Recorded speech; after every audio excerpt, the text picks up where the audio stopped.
Hey, how's everybody doing? This is Randy at a Recycled Treasure with no vowels. What's up? I'm gonna get to bed a little earlier tonight for the first time in forever, man.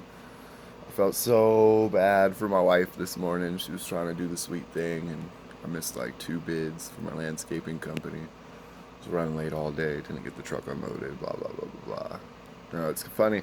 I just end up in the phone all the time now. Everybody wants to know what's going on. Or, I'm handpicking members for my team and trying to get them on board. And, I just kind of sound like a psycho because I've been running around like a chicken with my head cut off trying to please other people and to make things that I didn't really believe in happen. So, um, just want to let y'all know that some big changes are coming. We're going for a couple of different directions at the same time. I'm hoping to pretty much do the same thing just about as quickly. A few people in town have gotten to take a look at the inventory firsthand. I'm not lying. I'm not crazy. I have a lot of stuff. I'm going to start selling it. I know that everything else got really confusing, but here pretty soon I'll be able to clear everything up for you. I just can't go into many details while we're dealing with some possible legalities. So, just trust me. I don't know why anybody wouldn't, unless, they knew me when I was a child and I did stupid stuff. For the most part, since then, I've done really well. I make mistakes just like every other human being, of course, but I'm a little confused, as far as local support and friends. A little bit. So, but a lot of that's my fault because I was just not following my heart, you know.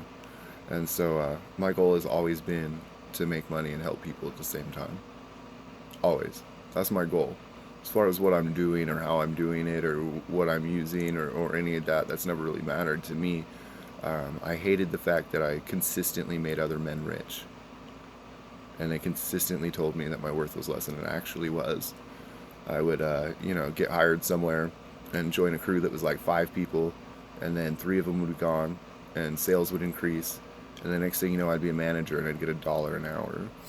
But doesn't really make sense if you let go of 3 other employees to give the employee that caused that to happen $1 an hour. And imagine my surprise after after quitting those jobs, and then to see ideas that I brought up that they were told were stupid, in stores that were my ideas, and of course I never got paid for it. So, I've always had big ideas. I've always tried to get people to listen to my perspective and to change what their thinking was and think outside the box. And I've never really gotten anything in return for it. So why shouldn't I profit off my own ideas and do things my way and, share it with the world for free? Because my goal has always been to make money and help people at the same time.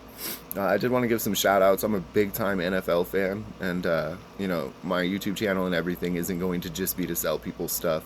It's going to be to help people. It's going to be to talk about hard conversations, because I just have a unique perspective. I think differently than other people, and not to say that I'm better or I'm unique. I just tend to think outside the box, and a lot of the times it doesn't really matter to me. I don't want to argue, about causes, because causes don't matter.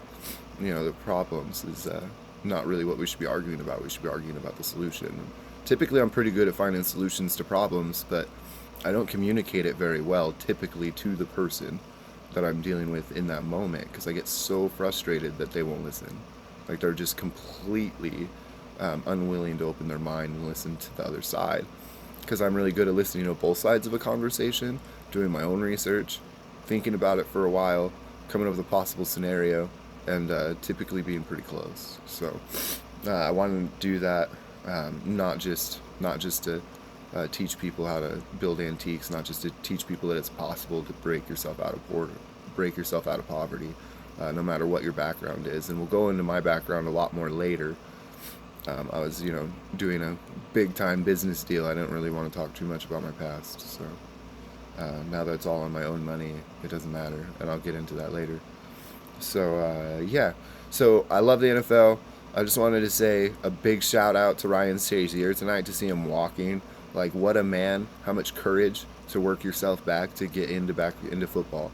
Like, man, I'm so proud of you. It's so much strength. I'm not a Pittsburgh Steelers fan. I was a Jerome Bettis fan, but not a Steelers fan, especially since that Super Bowl loss to my beloved Seahawks. So shout out, go Hawks! Glad to see Quincy Griffin on our team. I'm so excited. I can't believe that people let him go to the 5th round. Mark my words, he is going to be a rock star in the league, right? This is like the one prediction that I'm going to make right now. Write it down on the wall, because I will remind you later. Shaquem Griffin is going to be the biggest steal in this draft. We're talking Richard Sherman, Tom Brady status, late round, for a kid that doesn't have a hand, playing a position where it's almost exactly crucial to have a hand. He's doing it without one. Those are my kind of people. Rise above the odds, no matter what, no matter who says anything to you or about you, right? We do this no matter what, and I love it, man. I'm glad he's on our team. And I also just want to say that I'm glad that my Browns, my beloved Browns that suck every single year, that I root for anyway, no matter what, while I'm totally stoked to have Baker Mayfield, I just don't see, I just thought they could have got him at 4. I would have liked to see Barkley and Mayfield. That would have been better to me than Mayfield and Ward. But, you know, I'm going to just trust John Dorsey. He's a proven man. And I'm going to trust Hugh Jackson, that they know what they're doing, and say that that's cool. So, but I'm just stoked to have Baker Mayfield, because, like, he's just another guy that says, I don't care if I'm tall enough for your position. I don't care if you think that my attitude isn't right. I'm going to gain the respect of everybody around me, because I'm going to work harder than you, and I'm going to put in more hours than you, and I will rise up whatever my flaws are based on sheer willpower alone. That's a man. That's the kind of man that you want on your team. He reminds me of Russell Wilson, to be honest with you, except Russell Wilson just is, more of a good Christian boy. But, yeah, totally stoked to have Mayfield on the Browns. I just think we could have gotten him at 4, and I would have rather had Barkley, number 1. I think they could have gotten him at 4. I think if you don't take Darnold, then it's like ends up Darnold, Rosen, Mayfield. I just think that that's the way that it would have gone down no matter what. So, yeah. And then for my last one, and this is a little more heartfelt, political, man, Alfie. Bro. Man. How is the government going to tell you that your child needs to die? That you don't have a decision on whether or not your child can be on life support?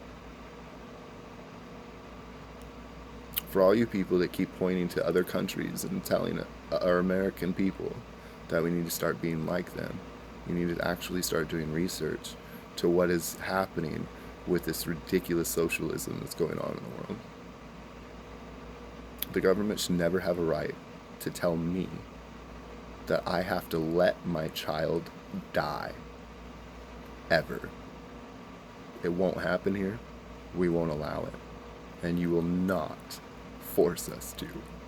Because we're Americans and we're free. So I love y'all. I love the support. Share, shout out, whatever. We're definitely going to have better videos, properly edited, in the right lighting, as soon as I open a store. And I'll let you know when that is. Peace.